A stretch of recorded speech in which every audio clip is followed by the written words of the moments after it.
مولاي صل وسلم دائما أبدا على حبيبك خير الخلق كلهم. الحمد لله رب العالمين والصلاة والسلام على خاتم الأنبياء والمرسلين. فأعوذ بالله من الشيطان الرجيم. بسم الله الرحمن الرحيم. إنا أعطيناك الكوثر.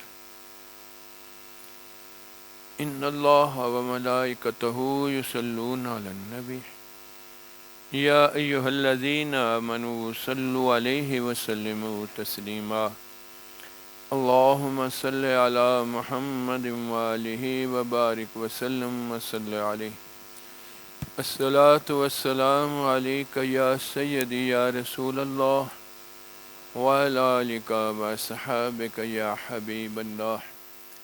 الصلاة والسلام عليك يا نور الله وعلى آلك وصحابك يا محبوب الله.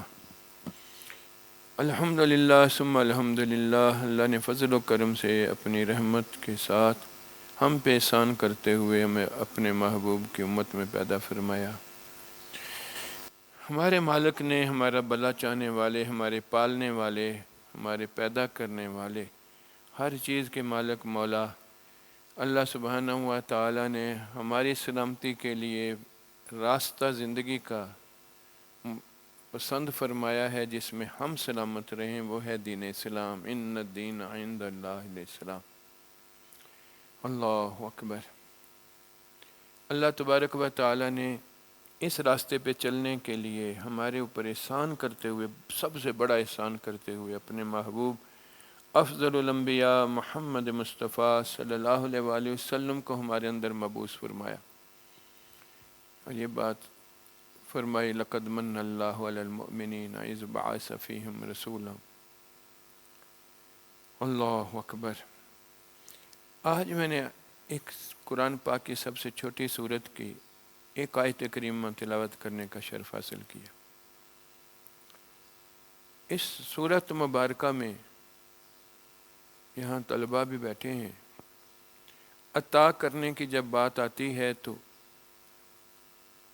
یعطینی، آتینی، اس طرح کے الفاظ آتے ہیں. جس طرح وَلَا سَوْفَ يُعْطِيكَ، یہاں اللہ نے فرمایا اِنَّا أَعْطَيْنَاكَ. وہ یعطیکا یا اس طرح کے الفاظ ہوتے ہیں کسی وجہ سے، اس بندے کے کوئی نہ کوئی کاموں کی وجہ سے اللہ کو خوش ہو کر جو اللہ انعام کے طور پر وہ چیز دیتا ہے وہ ہوتی ہے، اس نے عطا کی. اس طرح وَلَا سَوْفَ يُعْطِيكَ. اور اعطینا یہ ہے جو اللہ نے انا اپنے لیے منسوب کیا ہے. اس میں کسی بات کی بات نہیں ہے، کیوں، کس لیے، فلاں کام کی وجہ سے نہیں ہے. اس میں اللہ کی رحمت، اللہ کے فضل، اللہ کے کرم اور اس کی اپنی بات ہے کہ وہ کتنا دے سکتا ہے. وہ اب کسی بھی عوض میں کوئی چیز ہوتی ہے تو اس کا کتنا کام ہو سکتا ہے اس کے مطابق ہوتی ہے، عوضانہ اس کے مطابق. اور اگر اپنی خوشی سے دے رہا ہے تو اس کا کوئی، وہ دینے والے کی کیپیسٹی پہ اوپر ہے. تو اللہ فرما رہا ہے میری کیپیسٹی تو کوئی. تو یہاں اعطینا کا کر کے اللہ تبارک و تعالی نے کہا کوثر. اب مختلف جو ہے تفاسیر کے اندر میں یہ کوثر کی بہت ساری باتیں لکھی گئی ہیں. ایک حضور صلی اللہ علیہ وسلم کے لیے یہ تفسیر میں جانے کا موقع نہیں ہے، لیکن چند صرف بات کرنے کے لیے عرض کر رہا ہوں. آپ کی ظاہر کی بات کی کہ آپ جیسا کوئی پیدا نہیں ہوا، آپ جیسا حسن و کمال کسی کے اندر نہیں. پھر اسی میں کوثر کا دوسرا معنی مفسرین نے بتایا اس کے باطن، اس کے کردار کی بات کی، اِنَّكَ لَعَلَىٰ خُلُقٍ عَظِيمٍ. پھر کسی بھی چیز کو کتنی بھی اللہ نے شان دی ہے، تیسری بات یہ ہے حضور صلی اللہ علیہ وسلم کی ذات کے اندر میں ساری شانیں جمع ہیں. کسی ایک کو معجزہ کوئی ملا، کسی کو کچھ ملا، حضور کی پوری ذات ہی معجزہ ہے۔ پھر ایک مفسرین کرام نے اس کا معنی یہ کیا کہ کار خیر، تیرے جیسے کام کا افزانہ اور بدلہ جو ہے وہ کسی اور کا نہیں، کیونکہ تیرے جیسا اخلاص، تیرے جیسی اللہ کی معرفت اور پہچان کسی اور کے اندر نہیں۔ اور اس کی بھی دلیل اللہ نے یوں دی کہ سارے کے سارے جو ہیں وہ اللہ کی ان صفات کو اپنے قلب کے اندر میں سمونے کے بعد پہچانتے تھے، اور اس کے بعد بات تھی رسول اللہ صلی اللہ علیہ وسلم کو جو سب سے زیادہ مخفی چیز ہے وہ اللہ کی اپنی ذات ہے۔ رب نے معراج پہ وہ بھی سامنے کر کے بتا دی، یہ میں ہوں رب۔ اب جس رب کو حضور نے دیکھ کر اس کی شان کو پہچان لیا، اس جیسا اخلاص کسی اور کے اندر نہیں آ سکتا۔ ایک اللہ تبارک و تعالیٰ نے اس کا معنی جو ہے مفسرین نے لکھا ہے، یہ جنت کی ایک نہر ہے کوثر۔ اللہ، یہ کچھ مفسرین نے اس معنی سے مراد اما فاطمہ رضی اللہ تعالیٰ عنہا کی ذات گرامی،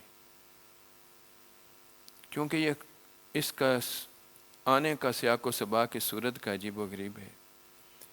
جب نبی پاک صلی اللہ علیہ وسلم کے لیے لوگوں نے کہنا شروع کر دیا اس کا کوئی بیٹا نہیں ہے،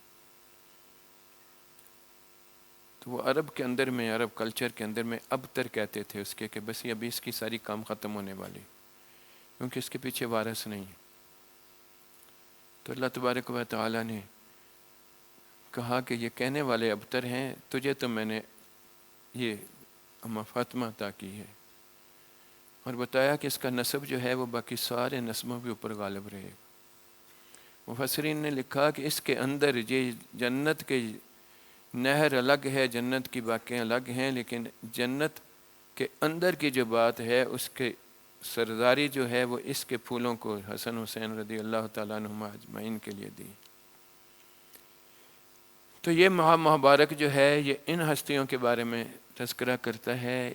یہ میری باتیں کرنے کا مقصد صرف یہ تھا کہ رسول اللہ صلی اللہ علیہ وسلم کی آل کے اندر میں یہ جو پھول ہیں یہ جنت کے سرداروں کے، جنت کے نوجوانوں کے سردار ہیں، اور اماں کے لیے اللہ تبارک و تعالیٰ نے جو شان اور جو آل کے اندر دی وہ واضح کر کے بتا دی۔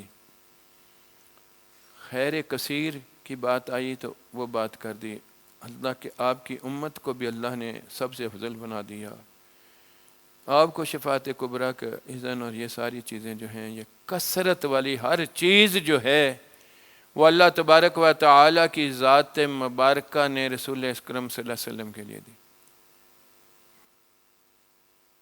اب آپ کی اس اولاد پاک کا اگر تذکرہ کیا جائے تو آپ کے عمل کی استقامت، آپ کا حق کے اوپر رہنا، آپ کے اعمال صالحہ، آپ کی ہر چیز اپنی جو ہے وہ للہ رب العالمین، اللہ کی ذات کے اوپر قربان کرنے والی بات ہیں۔ ان ساری باتوں کو بھی اگر ہم دیکھیں تو آپ جیسی شان والی ہستیاں ہمیں نظر نہیں آتی۔ اس لیے اس چیز کا تقاضا ہے کہ آپ کی شان عظمت کو دیکھتا ہوئے کوئی رہ نہیں سکتا کہ وہ آپ کے سامنے سر تسلیم خم نہ کرے اور آپ سے محبت نہ کرے، ہے نا ایسی بات؟ لیکن اللہ کی قسم ان کے ان ساری چیزوں کی وجہ سے ہم ان سے محبت نہیں کرتے، ہم ان سے اس لیے محبت کرتے ہیں کہ یہ رسول اللہ صلی اللہ علیہ وسلم کی اولاد ہیں۔ اللہ اکبر، اللہ اکبر، یہ بات ہمارے ذہنوں میں رہنی چاہیے، کیونکہ محبت اصولی طور پہ جس ذات سے سب سے زیادہ ہونی چاہیے وہ ہے اللہ، والذین آمنوا اشد حبا للہ۔ وہ محبت تو پیدا ہی نہیں ہو سکتی جب تک اس کے محبوب کے ساتھ یہ محبت ہی نہ پیدا ہو۔ اس لیے رسول اللہ صلی اللہ علیہ وسلم نے فرمایا جب تک میں ہر چیز سے زیادہ تمہیں محبوب نہیں بنتا، یعنی تم میرے سے محبت نہیں کرتے، تمہارا ایمان ہی کامل نہیں ہوتا۔ اب حضور صلی اللہ علیہ وسلم کے ساتھ محبت کا تقاضا یہ ہے کہ آپ سے اگر محبت کی جائے تو آپ جس کو محبوب رکھیں وہ آپ کو محبوب ہونا ضروری ہے۔ اس لیے حضور فرماتے ہیں جس نے ان سے محبت کی اس نے میرے سے محبت کی۔ اس لیے ان سے محبت رسول اللہ صلی اللہ علیہ وسلم کی محبت کے وجہ سے محبت ہے، تاکہ رسول اللہ صلی اللہ علیہ وسلم کے سامنے ہماری مقبولیت ہو، یہ خوش ہوں، ان کی طرف سے یہ بات آئے تو حضور صلی اللہ علیہ وسلم بھی ہمارے ساتھ جو ہے اس محبت میں ہوں، اور ہمارا ایمان کی کاملیت اور بندگی ہمیں جو ہے صحیح معنوں میں نصیب ہو۔ اللہ اکبر۔ اس لیے ان کے ساتھ جو محبت ہے، یہ اس کی اصلی وجہ جو ہے وہ نبی پاک صلی اللہ علیہ وسلم کے ساتھ تعلق کی ہے۔ اسی لیے رسول اللہ صلی اللہ علیہ وسلم کے ساتھ محبت کا تقاضا یہ ہے کہ جس سے حضور پیار کریں اس سے اس کا بھی پیار ہو۔ اصحاب حضور کے لیے ساتھی جانثار ہیں، ان کے ساتھ بھی اس کا پیار حضور کی ذات کی وجہ سے، ان کی اولاد کے ساتھ بھی اس کا پیار ان کی اوصاف کی وجہ سے، ان کے غلاموں کے ساتھ بھی ان کا پیار ان کی اوصاف کی وجہ سے، انہوں نے جس کو پسند کیا اس کے ساتھ بھی اس کا پیار حضور کی ذات کی وجہ سے۔ اللہ اکبر اللہ۔ اس لیے بغض بھی اس کا جس سے حضور کا بغض ہے اس کی وجہ سے۔ اللہ اکبر۔ کیونکہ اللہ بھی اپنے محبوب کی پسند سے ساتھ اپنی پسند رکھتا ہے۔ جس نے اللہ نے فرمایا جس نے حضور کو عزت دی اس نے مجھے عزت دی، مجھے اذیت دی۔ تو اس طرح جو ہے یہ لازم و ملزوم کی بات ہے۔ تو یہ ذات مقدسہ نبی پاک صلی اللہ علیہ وسلم کی ذات مقدسہ وہ محور مرکز ہے جس کی وجہ سے اللہ تبارک و تعالی نے مجھے اور آپ کو بھی پیدا کیا اور یہ کائنات کی ہر چیز پیدا کی۔ اس لیے دین اسلام اور ہر چیز، ہر بلائی، ہر رحمت، ہر برکت کا محور اور مرکز جو ہے وہ ذات مصطفیٰ صلی اللہ علیہ وآلہ وسلم۔ اللہ اکبر اللہ اللہ اکبر۔ اس لیے محبوب کا ہمیشہ ذکر کیا جاتا ہے، اور اللہ نے بھی پورے قرآن پاک میں جتنا رسول اللہ صلی اللہ علیہ وسلم کا ذکر کیا کسی اور کا نہیں کیا۔ اس لیے رسول اللہ صلی اللہ علیہ وسلم کا بھی جتنا ذکر کیا جاتا ہے اتنا اللہ کا ذکر آٹومیٹیکلی ہوتا ہے۔ اور اسی طرح ان ہستیوں کا ذکر کرنا بھی اس محبت کا تقاضا ہے، اور اللہ اس ذکر خیر کو پسند کرتا ہے، اور یہ ذکر خیر اور یہ محافل باعث برکت اور رحمت ہوا کرتی۔ اللہ اکبر۔ اور یہاں پر ایک بات واضح ہوتی ہے کہ اگر کردار کی طرف بھی جائیں تو ایسے کردار ہمیں کسی بھی جگہ پہ تاریخ میں نہیں ملتے۔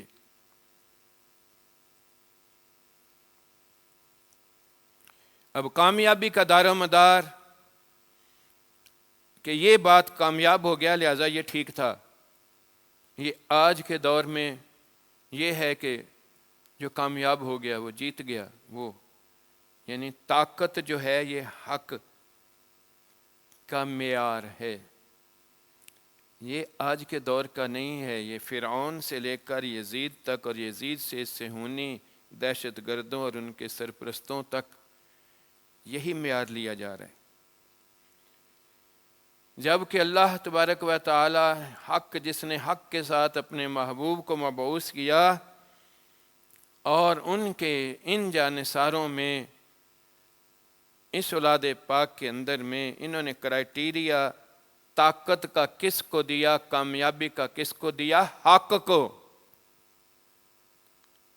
یعنی حق طاقت کے ساتھ نہیں کہ یہ جس کو طاقت زیادہ ہے اس کے اندر حق ہے، نہیں، جو حق پر ہے وہی کامیاب ہے اور وہی طاقت والا ہے۔ وَتَوَاصَوْا بِالْحَقِّ، اللہ تبارک و تعالی نے ان لوگوں کے لیے کہہ کر یہ فرما دیا کہ سوائے ان لوگوں کے باقی سارے خسارے میں۔ تو طاقت کی بنیاد حق، اور حق جو ہے وہ یہ نہیں ہے کہ مادی قوت، اسلحہ اور یہ ساری چیزوں کی وجہ سے، کیونکہ یہ کامیابی نہیں رہتی بلکہ نام و نشان ہی نہیں رہتا۔ اس لیے فرعون سے لے کر یزید تک کسی کا بھی نام و نشان نہیں رہا، اور حق والوں کا نام و نشان ہے اور ہمیشہ زندہ و جاوید رہے گا، کیونکہ حق جو ہے وہ اللہ کی ذات سے منسوب ہے، تو حی و قیوم کی ذات مبارکہ ہمیشہ سے ہے، ہمیشہ رہنا ہے، تو جس کے ساتھ اس کا بات بن جائے گی حق والے کی، وہ حق بھی ہمیشہ رہے گا۔ اللہ اکبر۔ اس لیے کہ رسول اکرم صلی اللہ علیہ وسلم ان کے ساتھ جتنی محبت کرتے تھے، ہمارے لیے بھی اس لیے یہ واجب بنتا ہے ان کے ساتھ محبت کا ہونا، کیونکہ اللہ کو اپنے محبوب کی ہر چیز اتنی پسند ہے کہ وہ مٹی جو آپ کے قدموں میں لگی، وہ جگہیں جہاں آپ نے قدم مبارے، رب نے قسمیں کھا کھا کر ان کا تذکرہ اپنے پاک کلام میں کیا، اور جو خون آپ کی ذات مبارکہ سے نکلا ہو، اس کے بارے میں جو ہے اس کی شان اور اس کے ساتھ محبت کا تقاضا کتنا ہوگا۔ اللہ اکبر، اللہ اکبر۔ اس لیے آپ صلی اللہ علیہ وسلم کے بہت سارے فرامین جو ہم عام سنے ہیں، یہ میرے سے ہیں، میں ان سے ہوں، یہ باتیں تو بہت ساری سنی ہیں، ان کی تفصیل جو ہے مختلف چیزوں کی، یہ تو انشاءاللہ 10 محرم کو جو ہماری حسنین کریمین محفل ہوگی اس میں ساری چیزیں بیان کرتے رہیں گے۔ آج میں چند خاکے کے طور پہ چند باتیں عرض کروں گا۔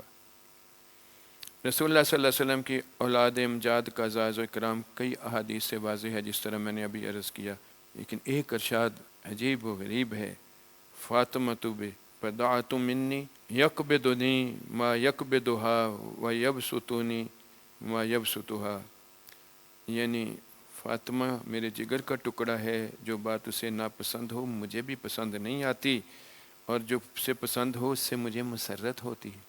پھر رسول اللہ صلی اللہ علیہ وسلم نے فرمایا قیامت کے دن تمام نسب منقطع ہو جائیں گے، میرا نسب باقی رہے گا۔ اللہ۔ اب نبی پاک صلی اللہ علیہ وسلم کی اولاد امجاد میں سے ہمارے ذہنوں کے اندر میں بات مختلف لوگوں کی طرف سے اس طرح ڈالی جاتی ہے کہ جی جس طرح فاطمہ رضی اللہ تعالیٰ عنہ، حق کے علاوہ آپ کی کوئی اولاد کی بات نہیں کی جائے گی۔ تو آج میں چند باتیں جو ہیں، کیونکہ طلباء کے لیے چند باتیں یہ ضروری ہیں، کیونکہ 10 کو ہم نے شام کو ان سے جو ہے سوال جواب کی نشست بھی کرنی ہے۔ حضور صلی اللہ علیہ وآلہ وسلم کے اللہ پاک نے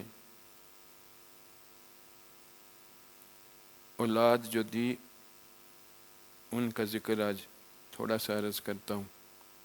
آپ صلی اللہ علیہ وسلم کو اللہ نے 3 شہزادے عطا کیے تھے۔ ان تینوں کے جانے کے بعد یہ عرب میں یہ بات آئی تھی، ابتر والی بات۔ اس کے بعد اللہ پاک نے یہ صورت نازل کی تھی، اِنَّا أَعْطَيْنَاكَ الْكَوْثَرَ۔ اس کا میں ابھی ذکر کر چکا مختلف تفاسیر کے حوالے سے۔ پہلا شہزادہ جو ہے وہ سیدنا قاسم رضی اللہ عنہ، آپ کی نسبت سے ہی آپ کی کنیت ابو القاسم ہے۔ یہ شہزادہ اعلان نبوت سے پہلے پیدا ہوئے تھے اور بچپن ہی میں اللہ کے پاس چلے گئے تھے۔ پھر سیدنا عبداللہ، ان کی کنیت اور القاب طاہر اور طیب ہیں، یہ اعلان نبوت کے بعد پیدا ہوئے تھے، لیکن بچپن ہی میں یہ بھی اللہ کے پاس چلے گئے۔ اور تیسرے سیدنا ابراہیم رضی اللہ تعالیٰ عنہ، یہ ولادت مبارکہ کے ہجرت کے 8ویں سال پیدا ہوئے تھے اور چھوٹی عمر میں اللہ کے پاس چلے گئے۔ اللہ تبارک و تعالیٰ نے یہ جانے کے بعد جب لوگوں نے، عرب کے لوگوں نے ابتر کی باتیں شروع کی تھیں، تو اللہ نے اس وقت اِنَّا أَعْطَيْنَاكَ الْكَوْثَرَ، اس لیے مفسرین نے جہاں کوثر کی اتنی بڑی تشریحات کی ہیں، وہاں پر جنت کی نہر کے علاوہ اماں فاطمہ رضی اللہ تعالیٰ عنہ، حوض کوثر کے علاوہ اس کا ذکر کیا گیا ہے، اور ان کے آگے ان پھولوں کا ذکر کیا گیا۔ اسی طرح آپ کی شہزادیوں کی تعداد بھی 4۔ پہلی سیدتنا زینب رضی اللہ تعالیٰ عنہ، یہ اعلان نبوت سے 10 سال پہلے ان کی ولادت ہوئی تھی، اور 8 ہجری کو مدینہ منورہ میں ان کا وصال ہوا تھا۔ سیدنا ابو العاص کے ساتھ ان کا نکاح ہوا تھا۔ ان کی ایک بیٹا اور ایک بیٹی ہے۔ بیٹے کا نام علی بن ابو العاص اور بیٹی کا نام امامہ بنت ابو العاص۔ حضور صلی اللہ علیہ وسلم ان سے بھی بہت شفقت اور پیار فرمایا کرتے تھے۔ پھر سیدنا رقیہ رضی اللہ تعالیٰ عنہ، یہ امیر المومنین عثمان رضی اللہ تعالیٰ عنہ کی، انہوں نے 2 ہجرتیں کی تھیں، حبشہ والی ہجرت بھی اور پھر مدینہ والی ہجرت بھی۔ اس لیے اس جوڑے مبارک کو صاحبان ہجرتین کہتے ہیں۔ ان سے حضرت عبداللہ پیدا ہوئے تھے، جس کی وجہ سے عثمان رضی اللہ تعالیٰ عنہ کی کنیت ابو عبداللہ ہے۔ ان کے وصال کے بعد ام کلثوم رضی اللہ تعالیٰ عنہ کا نکاح ذو النورین رضی اللہ تعالیٰ عنہ عثمان رضی اللہ تعالیٰ عنہ سے کر دیا گیا، اور ان کا وصال بھی 9ویں صدی ہجری میں ہو گیا۔ آخری بیٹی مبارکہ جو ہے وہ فاطمہ الزہرا ہے۔ ان کا نسب جو ہے وہ اللہ تبارک و تعالی نے ان کے شوہر کی بجائے رسول اللہ صلی اللہ علیہ وسلم سے جاری کیا۔ اس لیے حضور صلی اللہ علیہ وسلم کی آل جو ہے وہ آپ ہی کی اولاد کی طرح گنی جاتی۔ انہیں بھی اللہ تبارک و تعالی نے 3 صاحبزادے عطا کیے، حسن مجتبی، حسین رضی اللہ عنہ اور محسن رضی اللہ عنہ، اور شہزادیاں بھی 3 ہی دیں، سیدنا زینب، ام کلثوم اور رقیہ۔ محسن اور رقیہ جو ہیں وہ بچپن ہی میں اللہ کے پاس چلے گئے، اور ام کلثوم کا نکاح امیر المومنین فاروق اعظم سے ہوا تھا، اور سیدنا زینب کی شادی عبداللہ بن جعفر۔ اللہ اکبر۔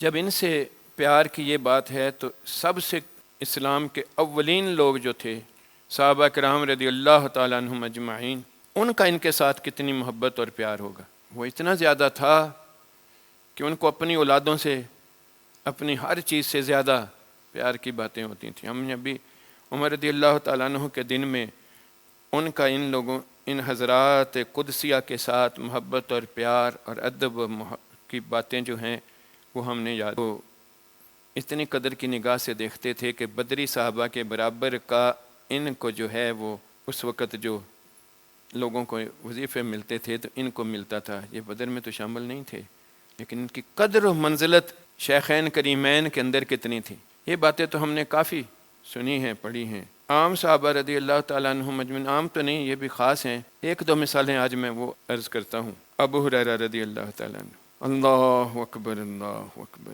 ابو ہریرہ رضی اللہ تعالیٰ عنہ کے ہمراہ ابو المحزم بیان کرتے ہیں کہ ہم ایک جنازے میں شریک تھے، واپس لوٹے تو امام حسین رضی اللہ تعالیٰ عنہ بھی ساتھ تھے، اور وہ تھکاوٹ کی وجہ سے ایک جگہ پر لیٹ گئے۔ تو ابو ہریرہ رضی اللہ تعالیٰ عنہ اپنے امامے کے ساتھ ان کے پاؤں سے مٹی جھاڑنا شروع ہو گئے۔ اللہ اکبر اللہ۔ وہ اتنے قدردان تھے کہ کسی نے کہا، اے ابو ہریرہ آپ بھی ایسا کر رہے ہیں؟ تو انہوں نے جواب میں تاریخی جملہ کہا، یعنی مجھے پاؤں صاف کرنے دیجئے، رب ذوالجلال کی قسم ان لوگوں کے بارے میں جو میرے من کے اندر میں باتیں معلوم ہیں وہ اگر آپ کو بتا دوں تو آپ ان کو کندھوں سے نیچے ہی نہ اتاریں۔ اللہ اکبر۔ عبداللہ بن عباس رضی اللہ تعالیٰ عنہ، یہ عبداللہ بن عمر، عبداللہ بن عباس اور یہ سارے جو ہیں یہ اس وقت کے جانساران ہیں۔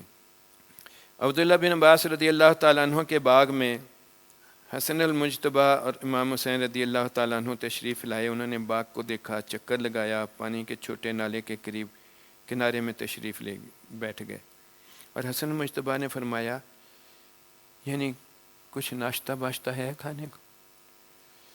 انہوں نے کہا میں نے روٹیاں تو پکائی ہوئی ہیں لیکن ابھی باقی چیزیں، تو انہوں نے کہا بس ہمیں کہیں جانے کو، گھر کے لیے انہوں نے دعوت دی ہوگی؟ انہوں نے کہا نہیں، بس وہی جو کچھ ہے وہ لے آؤ۔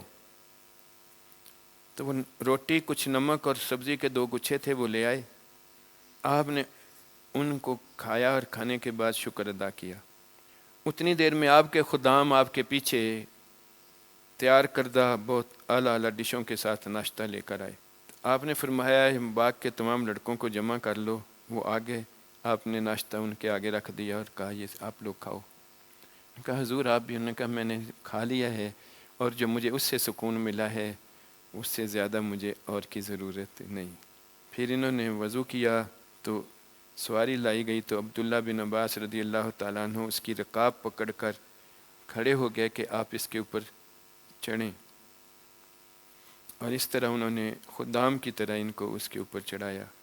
اللہ! تو آپ نے پوچھا کہ آپ، انہوں نے کہا تم کم عقل جانتے ہو یہ کون ہے؟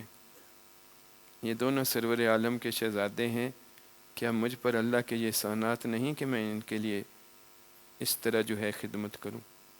وہ کیونکہ اللہ کے قرب میں زیادہ تھے حضور صلی اللہ علیہ وسلم کے قریب رہنے کی وجہ سے، اس لیے ان کی محبت اور عقیدت بھی ان شہزادوں کے ساتھ سب لوگوں سے زیادہ تھی، اس لیے ان کی پہچان ان کے ساتھ تھی، ان کا تعلق اس کے ساتھ تھا۔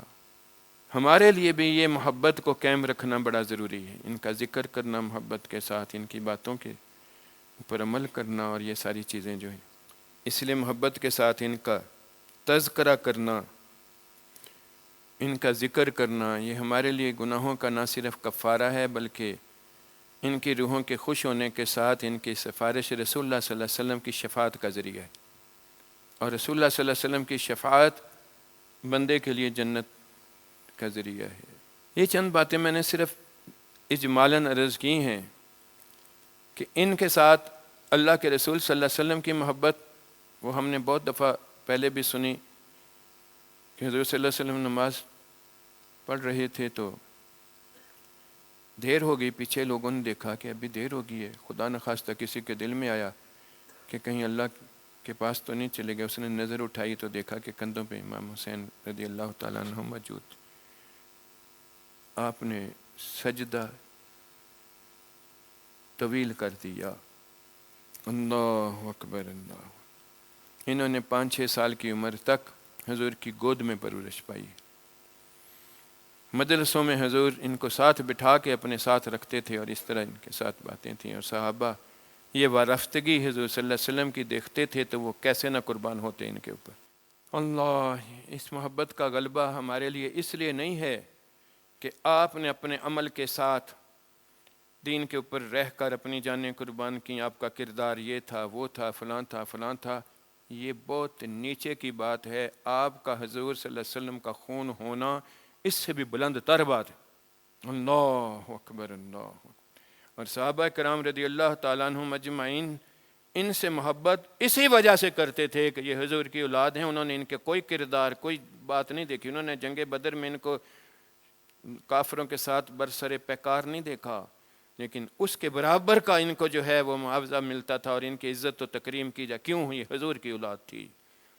اور یہاں وہی بات ہمارے لیے آئی کہ ہمارے لیے سب سے مکرم بات یہ ہے کہ یہ حضور کی اولاد، اس لیے ان سے محبت حضور کی محبت ہے، ان کے ساتھ تعلق، ان کا ذکر حضور کا ذکر ہے، ان کے ساتھ ہر چیز کا کرنا یہ نبی کا، اور رسول اللہ صلی اللہ علیہ وسلم کے ساتھ ان چیزوں کا ہونا تیرے میرے ایمان کے لیے بھی ہے، تاکہ تیرا میرا ایمان اور عمل صالح مقبولیت والے ہوں، اور پھر اس محبت کا تقاضا تجھے اور مجھے شفاعت کے ساتھ جہنم سے نجات کا جو ہے وہ مل جائے، اور اللہ تبارک و تعالیٰ کے ساتھ ہمارا جو ہے جنت میں دیدار ہو۔ اس کے بعد کی بات آتی ہے کہ آپ جن کی پرورش اس طرح ہوئی ہے، اگر اصحاب جن کے سینوں میں حضور صلی اللہ علیہ وسلم کے سینے سے یہ نور پہنچا تھا، تو ان بچوں کے اندر بھی حضور صلی اللہ علیہ وسلم کے خون کی موجودگی کے علاوہ اس صحبت مبارکہ، اس نظر اور توجہ کے ساتھ، وہ کسی نے خوب شعر بولا ہے نا کہ وہ تو سیراب تھے زبان رسول چوس کر، اللہ اکبر اللہ اکبر، ہیں تو یزیدی نہر پہ پیرا لگانے بعد میں آئے، اللہ اکبر۔ تو وہ ساری کی ساری چیزیں جو ہیں ان کے اندر جو ہے وہ اس ذات مقدس رسول اکرم صلی اللہ علیہ وسلم سے ان کے تھی، اس توجہ سے، اس نور سے، ان کی صحبت مبارکہ سے، اور اس پاک مٹی کے اندر میں جب یہ پاکی اور نور گیا تو وہ پھر نور علی نور والی بات تھی۔ اس لیے ان کے اعمال کے اندر میں، کردار کے اندر میں کبھی بھی حق پرستی کے علاوہ کوئی اور بات جنم ہی نہیں لے سکتی تھی، آ ہی نہیں سکتی تھی۔ اس لیے یہ بدبخت ترین سوچ ہوگی جس کے اندر میں یہ بات آئے کہ کوئی غیر اللہ یعنی دنیا کے کسی امور کی وجہ سے ان حضرات کے اندر کوئی بات ایسی ہوگی کردار کے اندر میں۔ یہ جس طرح حضور صلی اللہ علیہ وسلم اللہ کی رضا کے لیے زندہ تھے تو انہوں نے یہی حکم امت کے لیے دیا تھا، تو یہ وہ نمونے تھے جو حقیقتاً اسی رضا کے ساتھ اسی طریقے کے مطابق ہی زندہ تھے۔ ان کا قول اور فعل صلاتی و نسکی و محیایا و مماتی للہ رب العالمین۔ اس لیے اس دور کے اندر میں اگر کوئی بات اس طرح کی ہو تو یہ اتنی بدبخت اور خباثت والی بات ہے کہ یہ خبیث دلوں کے بغیر، خبیث دماغوں کے بغیر یہ باتیں نہیں نکلا کرتی، اور یہ محبت کے اسلوب کے بہت خلاف ہے، ایمان کے بہت خلاف ہے۔ اللہ ہمیں اس سے محفوظ فرمائے۔ اس وجہ سے آپ کا ہر عمل جو ہے ایمان کی مضبوطی وہ اتنی تھی کہ اللہ کی رضا اور خوشنودی کے علاوہ آپ کا کسی بھی فعل کے اندر میں کوئی اور عمل دخل تھا ہی نہیں۔ اس لیے حق ان کے ساتھ تھا اور یہ حق کے ساتھ تھے، اور ان کے عمل سے حق نظر آتا تھا۔ تواصوا بالحق کی اگر نشانی دیکھنی ہے تو اللہ کے رسول صلی اللہ علیہ وسلم کے اصحاب اور ان کی اولاد پاک کو دیکھ لو۔ اس لیے انعمت علیہم، اس جیسے انعام یافتہ لوگ اور کوئی نہیں۔ کوئی بندہ اپنی عبادتوں کے ساتھ جتنی بھی کر لے، جتنی بھی نیک آدمی ہو، اسے صحابیت کا درجہ مل سکتا، ٹھیک ہے نا؟ اسی طرح حضور کی اولاد یہ جو تھی یہ صحابی بھی تھے اور اولاد بھی تھی، یہ ساری چیزیں بھی تھیں، ان جیسا بھی درجہ باقی امت میں لوگوں کے لیے ممکن نہیں ہے۔ اور ان کے اندر یہ حق پرستی جو تھی، حق کے اوپر رہنے والی بات، یہ حضور صلی اللہ علیہ وسلم کی ذات مقدس سے، آپ کے قلب اطہر سے یہ نور ان کے اندر مزین تھا۔ اللہ اکبر۔ اس لیے یہ ہمارے لیے وہ نمونے ہیں جن کے اوپر چلنا اور ان کی ایک ایک چیز کو دیکھنا، یہی حق ہے۔ اللہ اکبر۔ اور یہی راستہ ہے، یہی دین ہے، یہی اسلام ہے۔ اسی لیے تو کہا کہ وہ جو شعر ہیں، دین است حسین، دین پناہ است حسین، وہ اسی وجہ سے یہ شعر آیا ہے۔ اللہ اکبر، اللہ اکبر۔ اب جہاں تک یہ واقعہ کی بات ہے، تفصیل وغیرہ تو اس وقت اتوار کی محفل میں انشاءاللہ بہت ساری چیزیں ڈسکشن میں آئیں گی، کیونکہ وہ پوری کانفرنس ہوگی، علماء مفتیان مختلف پہلوؤں پہ بات کریں گے۔ لیکن اسی واقعہ کے لیے ان کا جانا آنا، یا بڑے شہزادے کا اور ان دونوں شہزادوں کا تمام عمل جو ہے وہ ہمارے لیے حق کی نشاندہی کرنے والا ہے۔ معاویہ رضی اللہ تعالیٰ عنہ کے ساتھ علی کرم اللہ وجہ الکریم کی معاملات میں کچھ گڑبڑیں ہوئیں، لیکن ان معاملات کے اندر میں اس میں کوئی شک نہیں کہ علی کرم اللہ وجہ الکریم حق کے ساتھ تھے اور حق ان کے ساتھ تھا۔ میری اور آپ کی یہ اوقات نہیں ہے کہ جس سے علی کرم اللہ وجہ الکریم جو ہیں وہ صلح کرنے کے بعد ان کے ساتھ ہوں اور میں اور آپ اس کے اوپر تبصرے کریں، یہ کیا تھا، انہوں نے ایسے کیوں کیا۔ تو حق پہ رہنے والے، اگر وہ حق سے ناحقی اتنی ہوتی کہ اللہ کی خوشنودی اور رضا کے علاوہ ہوتی تو کبھی ہو نہیں سکتا تھا کہ علی کرم اللہ وجہ الکریم اس حق پہ رہتے ہوئے ان کے ساتھ یا خود شہید ہو جاتے یا انہیں ختم کر دیتے۔ تو ان کا سیر و شکر آپس میں ہو جانا، اور پھر حسن پاک رضی اللہ تعالیٰ عنہ کا اس وقت ان کے ساتھ صلح کر لینا علی کرم اللہ وجہ الکریم کے بعد، یہ سب سے بڑی میرے اور آپ کے لیے دلیل ہے کہ اپنے آپ کو خاموش رکھ اور اپنا سر ان سب کے لیے جھکا کے رکھ، اور یہی اہل سنت کا اصلی عقیدہ ہے۔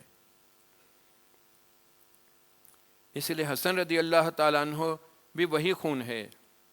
یہ نہیں ہو سکتا کہ حسین رضی اللہ تعالیٰ عنہ کے اندر تو جذبہ ہو حق کا اور حسن اس سے خالی ہو.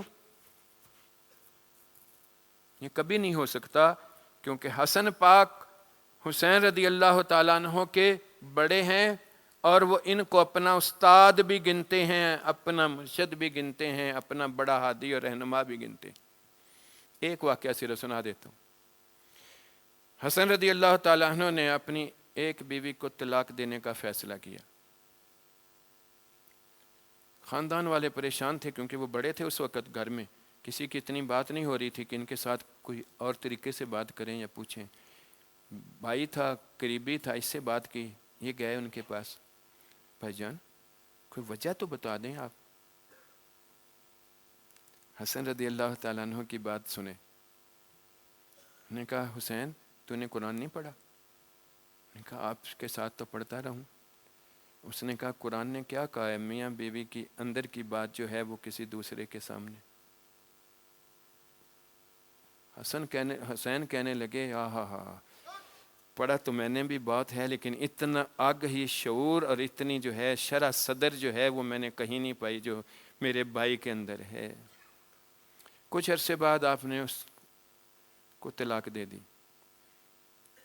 پھر یہ آپ کے پاس آئے، کہتے اب تو اسے چھوڑ دیا ہے، کوئی وجہ تو بتا دیں. کہنے لگے ہیں تو نے ابھی تک نہیں قرآن پڑھا.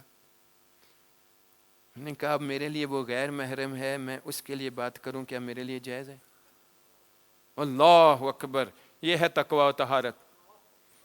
یہ حسن رضی اللہ تعالیٰ ایک جھلک دکھائی ہے میں نے. اب ان کے بارے میں کوئی بات بری کہے کہ نہیں، یہ تو شہزادہ ہی نہیں تھا، ان کے اوپر کوئی اتنا جذبہ ہی نہیں تھا، ان کے اندر غیرت، معاذ اللہ، توبہ توبہ استغفر اللہ، اور یہ اور وہ. اور یہ کیسے ہیں؟ انہوں نے بعین ہی مشیت خداوندی کے مطابق، حضور کے ان فرامین کے مطابق کہ یہ میرا ایک شہزادہ ہوگا جو مسلمانوں کے، حضور صلی اللہ علیہ وسلم نے دونوں گروہوں کو مسلمان کہا ہے، کے درمیان میں صلح صفائی کروائے گا. اس لیے اپنی عقل کے ساتھ تبصرے کی گنجائش نہیں ہے. اللہ اکبر اللہ اکبر. اس لیے ان لوگوں کو ان غلطیوں کے اوپر بھی اللہ کی طرف سے اجر ہے ایک، اور جو حق پہ تھے ان کو کئی گنا زیادہ اجر ہے.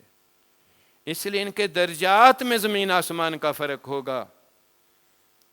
خلفائے راشدین، یہ شیخین کریمین، عثمان رضی اللہ، علی کرم اللہ وجہ الکریم، ان جیسا کسی اور صحابی کا درجہ، اس لیے ان کو ہم مقابلے میں نہیں گن سکتے کہ جس طرح یہ ہیں ویسے ہی معاویہ رضی اللہ تعالیٰ عنہ یا باقی دیگر صحابہ تھے. نہیں، ہر صحابہ کے اندر میں اپنی اپنی اس کے اعتبار سے جو ہے وہ درجات تھے. لیکن ایک بھی صحابی ایسا نہیں جو بعد میں غوث قطب ابدال بڑے بڑے سارے بھی جمع کر لیں تو ان سے بھی وہ بلند تر نہ ہو.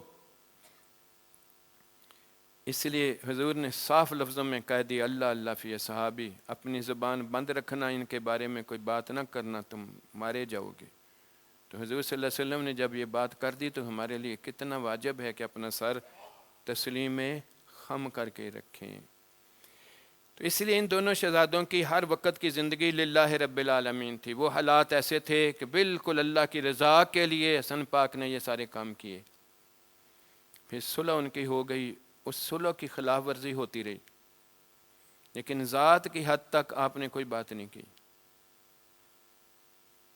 کوفی آپ کو خط لکھتے رہے، لیکن معاویہ رضی اللہ تعالیٰ عنہ کی زندگی کے اندر میں حسین پاک نے کوئی بات نہیں کی، کیونکہ وہ صلح اللہ کی رضا کے لیے تھی اور ان کے لیے ان کے اوپر اعتماد تھا تو بات نہیں کی. یزید کے دور میں جب یہ بات آگے آئی کہ حاکمیت خدا کی بجائے اب حاکمیت انسان کی طرف بات آئی، اور یہ وہ چیز تھی جو فرعون سے لے کر یزید تک اور یزید سے آگے آج کے دور میں یہ سونی دہشت گردوں اور ان کے سرپرستوں کے اندر جو ہے یہ وہی سوچ کار فرما ہے کہ طاقت کے بل بوتے پہ کام کرنا اور حق سے روگردانی کرنا یہ بے غیرت مسلمانی کی نشانی ہے. اس وقت جب کوفیوں نے آپ کو بار بار کہا تو پرانے صحابہ نے کچھ نے آپ کے لیے منت کی کہ کہیں ایسا نہ ہو. اب دیکھیں یہ حق کے لیے للہ رب العالمین کی ایک چھوٹی سی مثال. اگر مدینہ پاک میں ہی رہتے، دنیا تو آپ کے اوپر فدا تھی، آپ کی خدمتیں کرتے تھے، آپ کو دیکھ دیکھ کر وافر مقدار میں ہر بندے کے دل میں ہوتا تھا کہ یہ میں ان کے پیش کر دوں، اس طرح کروں. کتنی آرام کی سکون کی زندگی تھی آپ کی. لیکن حق اللہ کی خوشنودی، اللہ کی رضا، اللہ کے احکامات، جب ان کی خلاف ورزی کی بات ہوئی تو پھر حسین پاک نے کوچ کا ارادہ کیا، ورنہ ارادہ نہیں تھا. اللہ اکبر اللہ. اب یہاں پر انسان اپنی باطن کی کمزوری یا ایمان کی وجہ سے فتنوں میں آ کر کوئی باتوں میں جل جائے تو وہ خود اپنا بیڑا غرق کرنے والی بات ہے. اللہ نے صاف لفظوں میں سورہ مبارکہ میں والعصر میں یہ بات بول دی کہ ہر بندے کا خسارہ ہے جب تک کہ وہ آمنوا وعملوا الصالحات وتواصوا بالحق وتواصوا بالصبر میں نہیں رہا. اللہ اکبر. اور انہوں نے اپنے کردار میں پوری سورہ مبارکہ کی عملی تفسیر ہمیں دکھا کے رکھ دی. پھر آپ ادھر تشریف لے گئے. پرانے صحابہ نے عرض کی ان لوگوں کی شرست ٹھیک نہیں ہے، یہ حق پہ رہنے والے نہیں ہیں، یہ آپ کو دھوکہ دیں گے. کیونکہ وہ تجربہ کار تھے، جانتے تھے. لیکن اس وقت آپ نے کہا کہ میں کہیں اللہ کے سامنے جواب دینا ہو جاؤں کہ ان کی پکار پہ میں نے کیوں نہیں بات کی. اور یہ ہمارے لیے آج پکار ہے کہ آج یہ ظلم و ستم جہاں ہو رہا ہے، یہ مسلمان طاقت والے حکمرانوں کے لیے اپنی ذاتی مفادات کی باتیں ہیں، تو وہ کہاں تک ہے؟ اس پہ ہم بڑے ہاں اپنے آپ پہ بھی تو غور کرو نا. تمہارے پاس حکمرانی نہیں ہے، لیکن تمہارے پاس ان لوگوں کے ساتھ ان کو زک پہنچانے کا سامان موجود ہے. تمہارے من کے اندر سے اچھلتا ہے یہ پیوں میں، یہ استعمال کروں میں، ٹھیک ہے نا. تو یہ بھی تو تمہارے نفس کی بات ہے. اگر یہ حق کی بات ہوتی انہیں زک پہنچانے کی تو کیا ان مصنوعات کا تم بھی جہاد کے طور پر بائیکاٹ نہ کر دیتے؟ وہ مسلمان حکمران ایسے ہیں اور تو بھی اس سے بدتر ہے، تو بھی اس سے زیادہ بزدل ہے، تو بھی اس سے زیادہ حق سے گرا ہوا ہے. علامہ اقبال نے اسی بات کو جھنجھوڑا تھا کہ اپنے آپ کو ذرا حق کے ساتھ رکھنا ہے تو حق والوں کے ساتھ تعلق کو مضبوط بنا. اللہ اکبر. اس لیے یہ دن جب آتے ہیں تو یہ ہمارے ضمیروں کے اوپر، ہمارے دلوں دماغوں کے اوپر یہ دستک دیتے ہیں کہ حق یہ ہے، حق صرف ان کی پیروی ہے. وہ پیروی کیا ہے؟ وہ دین اسلام کی پیروی. انہوں نے کسی بات کے اوپر بھی جو اللہ کے احکامات سے، شریعت مطہرہ سے ہٹ کے نہیں دکھایا اور تیرا میرا کیا کام ہے. ہمیں تو 5 وقتہ فرض نماز بہت مشکل لگتی ہے، ہمیں تو سچ رہنا بہت مشکل لگتا ہے. ایک دوسرے کے ساتھ ہمارا معاملات اس طرح کے ہیں کہ ہماری 90% گفتگو، اگر نہیں تو کم از کم 70-80% گفتگو ضرور اس بندے کے بارے میں ہوتی ہے جو ہمارے سامنے نہیں ہوتا. اور یہ غیبت ہے، ٹھیک ہے نا، ایک مکروہ چیز ہے. اللہ اکبر اللہ اکبر. تو حسینیت تو دین ہے اور دین شریعت ہے. اور ہر لمحے صبح اٹھنے سے لے کر شام تک اگر تیرا میرا معمول بمطابق فرمان رسول ہے تو میں اور آپ اس رستے کے اوپر ہیں. جو حضور کی اتباع کا رستہ ہے، جو آپ کی آل کی، آپ کے اصحاب کی اتباع کا رستہ ہے. اللہ اکبر اللہ اکبر. ٹھیک ہے نا. تو آپ نے ہمیں یہ درس دیا کہ عزیمت کے مطابق رہنے سے ہی کامیابی ہے.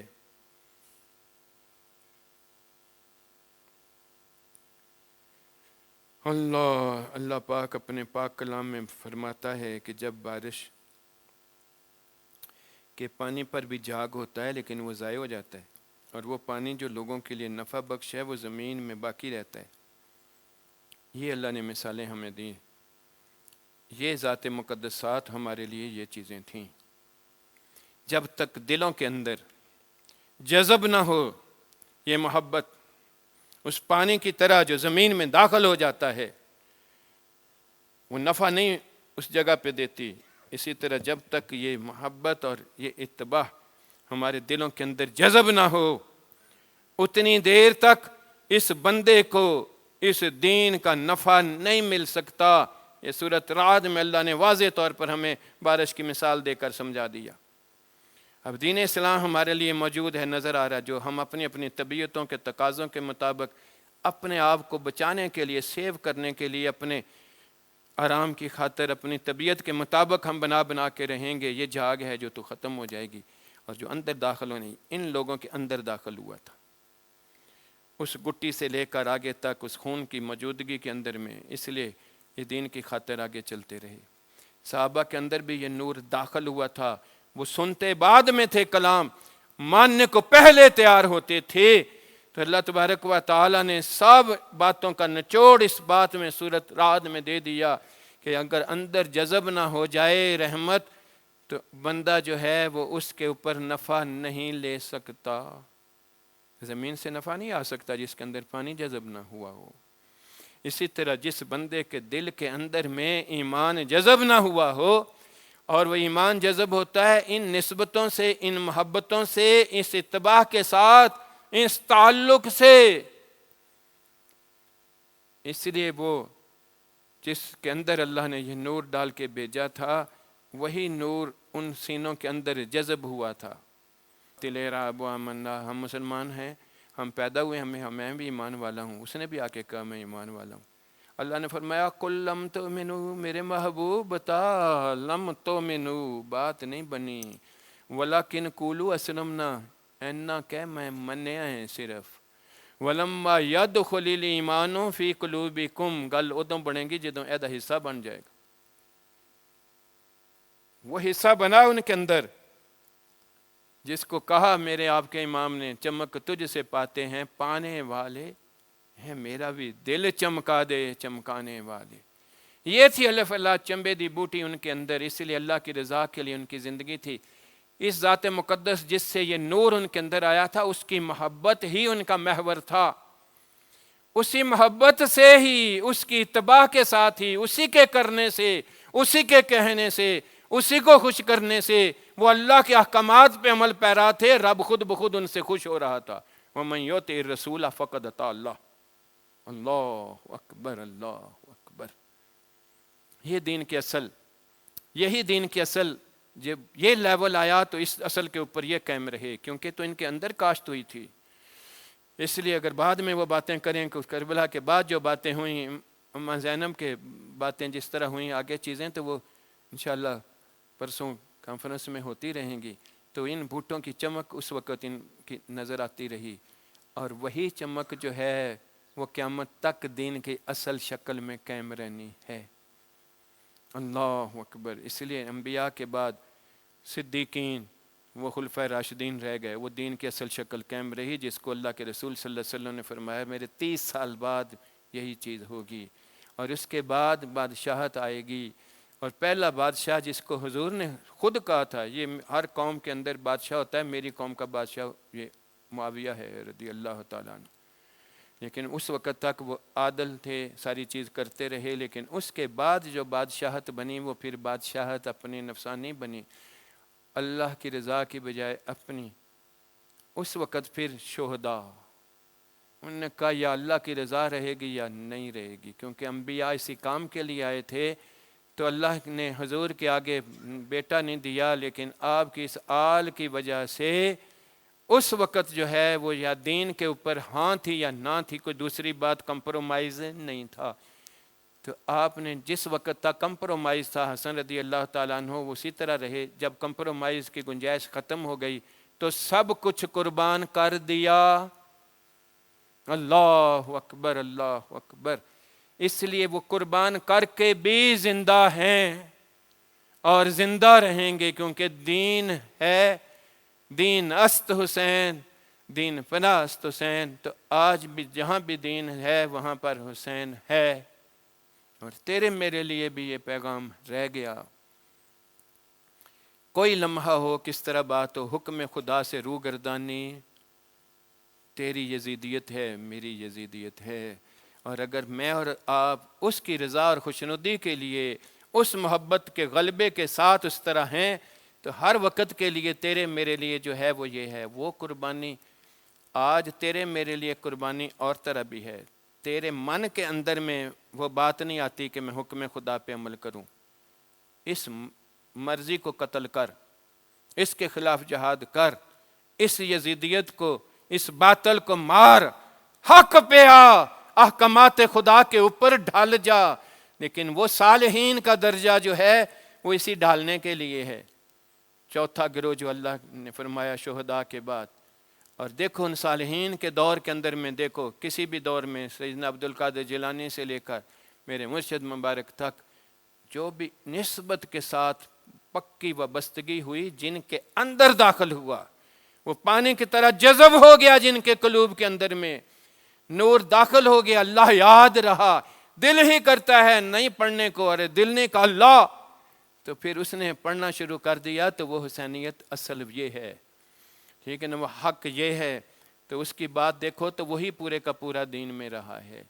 اللہ پاک ہمیں جو ہے ان نسبتوں کے صدقے سے کامل طور پر ان فیوز سے ہمیں مستفید ہو کر اس اپنی زندگی کو ان کے نقش قدم اس محبت کے غلبہ کے ساتھ، اس عقیدت و احترام کے ساتھ ہمیں جو ہے وارفتگی کے ساتھ اس طرح بنا دے کہ یہ محبت کی اسلوب وارفتگی تجھے اور مجھے سوچنے کی بجائے ایک دم جو ہے وارفتگی کے ساتھ عمل میں لے آئے گی، اور یہی وہ ڈھال ہے جو تجھے اور مجھے بچا کے رکھے گی۔ اللہ پاک ہمیں اس محبت کی ڈھال کے اندر ہی ہمیں رکھے۔ وآخر دعوانا الحمد للہ رب العالمین۔